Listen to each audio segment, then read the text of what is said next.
Bismillahirrahmanirrahim. Alhamdulillahirabbil alamin wassalatu wassalamu ala asyrafil anbiya'i wal mursalin wa ala alihi wa sahbihi ajma'in. Subhanaka la ilma lana illa ma 'allamtana innaka antal alimul hakim wa la hawla wa la quwwata illa billahil aliyil azim. Hadirin hadirat yang dirahmati Allah Subhanahu wa taala, alhamdulillah kita di pada malam yang mulia ini berkumpul kita di dalam rumah Allah Subhanahu wa taala. Kita baca Al-Quran, kita bersalawat ke atas baginda sallallahu alaihi wasallam, kita berzikir kepada Allah Subhanahu wa taala, kita mendendangkan irama-irama yang mubah yang mana didengari oleh juga baginda alaihi salatu wassalam ketika mana hidupnya alaihi salatu wassalam. Kita duduk di majlis dengan sesama kita orang yang beriman, berkumpul di dalam rumah Allah taala, di depan kita orang-orang yang salihin. Semoga Allah Subhanahu wa taala memberikan kita kenikmatan keberkatan yang abadi insya-Allah, amin ya rabbal alamin. Suatu hari seorang sahabat Nabi sallallahu alaihi wasallam bernama Abu Hurairah radhiyallahu anhu, beliau keluar daripada masjid Nabi sallallahu alaihi wasallam pergi menghala ke arah pasar di Madinah ketika itu selepas wafat baginda alaihi wasallam. Ketika mana beliau di pasar, tiba-tiba beliau menjerit, "Wahai kaum, wahai orang-orang, wahai manusia, kamu di sini sibuk-sibuk di pasar sedangkan warisan Nabi sallallahu alaihi wasallam sedang sibuk dibahagi dan diagih-agihkan di masjid. Wahai kaum, wahai manusia, wahai orang-orang, apa yang kamu sibuk di pasar sedangkan warisan Nabi SAW sedang diagih-agihkan, harta peninggalan baginda SAW sedang diagih-agihkan di masjid." Ketika itu orang-orang yang di Madinah di pasar itu bergegas, siap-siap mereka pergi meluru menuju ke arah masjid baginda SAW. Sampai mereka di masjid, Rasulullah sallallahu alaihi wasallam melihat keadaan masjid, kemudian mereka keluar. Ketika itu Abu Hurairah menunggu mereka di kawasan itu. Mereka berkata, "Wahai Abu Hurairah, kami tidak melihat apa-apa di masjid. Tidak ada harta peninggalan, tidak ada dinar, dirham diagih-agihkan di masjid." Kata, "Apa yang kamu lihat?" "Aku lihat orang sedang baca Al-Quran, aku lihat orang sedang solat, aku lihat orang sedang bermuzakarah, duduk bersama di dalam majlis." Kata Abu Hurairah, "Waihakum, apa kalian ini? Apa yang melalaikan kalian? Itulah warisnya baginda sallallahu alaihi wasallam, itulah peninggalan baginda alaihi salatu wassalam."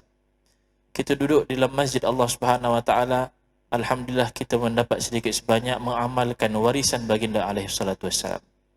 Gembira di hati kita melihat hadirin hadirat yang hadir pada malam ini di kalangan syabab, remaja, orang-orang muda, yang mana pundak Islam itu tertegak dengan orang-orang muda dan remaja. Dan setiap zaman, setiap waktu, orang-orang remaja, orang muda menjadi target, sama ada di belah yang baik ataupun di belah yang tidak baik. Sebagaimana kita yang diberikan kesempatan menghadiri peninggalan baginda SAW ini, warisan baginda SAW, perlulah kita untuk memegang teguh dengan sunnah baginda SAW. Jangan dengar lagi panggilan-panggilan yang luar. Kita dah ada panggilan yang Allah sendiri jamin siapa yang mengikut panggilan ini akan bahagia, akan berjaya, akan sampai ke destinasi akhirat. Buat apa perlu lagi kita mendengar panggilan yang sana dan sini? Semua itu menarik kita daripada jalan baginda SAW.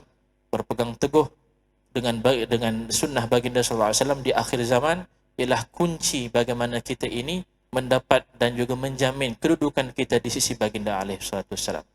Baginda SAW bersabda, "Aqrabakum minni majlisan," orang yang paling dekat duduk denganku di hari kiamat adalah orang yang paling baik akhlaknya. Di zaman ini akhlak telah didefinisikan dengan definisi dan ta'rif yang lain, yang berlainan. Benda yang kotor mereka katakan itulah akhlak. Benda yang jijik itu yang mereka katakan adab.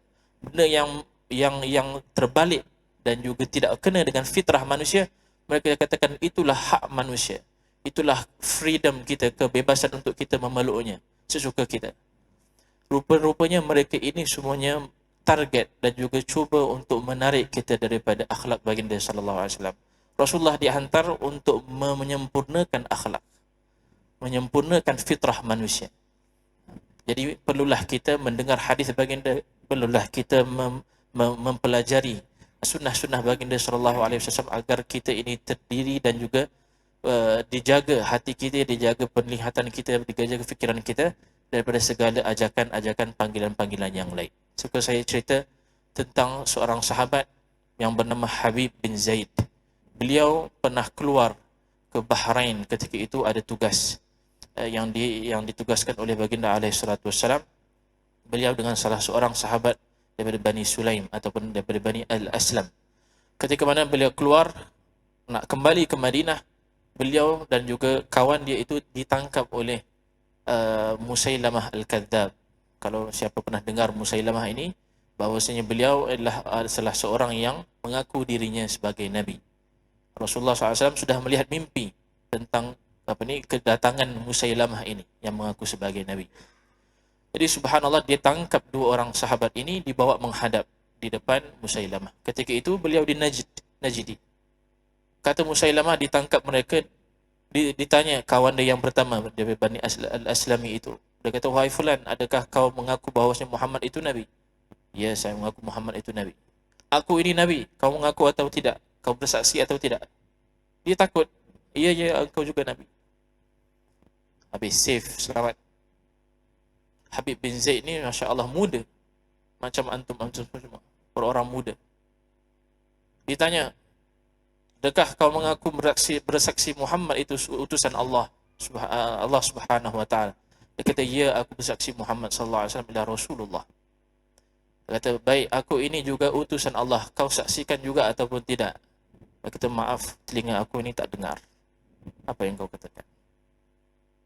Disuruh untuk potong kakinya, dipotong kakinya.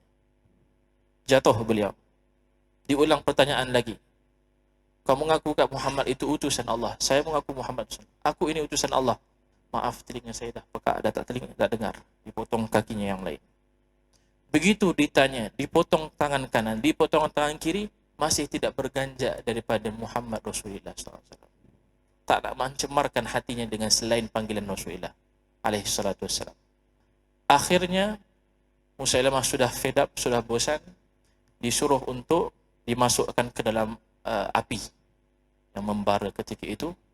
Last soal, dia kata, engkau saksikan Muhammad itu utusan Allah? Ya, Rasulullah, utusan Allah, Habibullah, utusan apa? Kekasih Allah Subhanahu wa taala. Aku juga utusan Allah. Kata, maaf, aku tidak dengar apa katakan. Dihumbankan ke dalam api, terbakar, syahid fi sabilillah. Telinga kita ini bagaimana kita buka untuk siapa? Hati kita ini kita buka untuk siapa?